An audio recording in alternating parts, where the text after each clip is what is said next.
هذا العام، خلينا نقول العام اللي فات، تألقت وصنعت الحدث والفارق في الساحة الفنية هذا العام.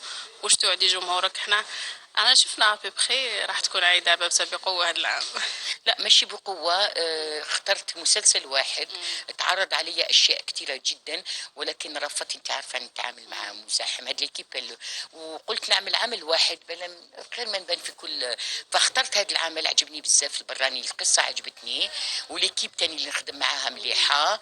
بالنسبة قلت لي السنة اللي فاتت وش الصدى الكبير اللي خديته، أكبر تكريم أخذته من الجمهور الجزائري صراحة، من الحدادة للحدادة.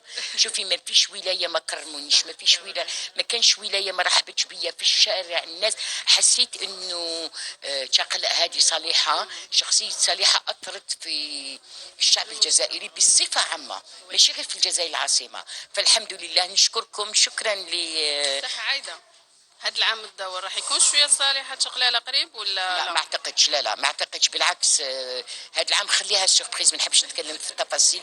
ولكن شخصية مليكة، واسمي مليكة في المسلسل، فوالا. جميلة جدا، فيها سسبنس.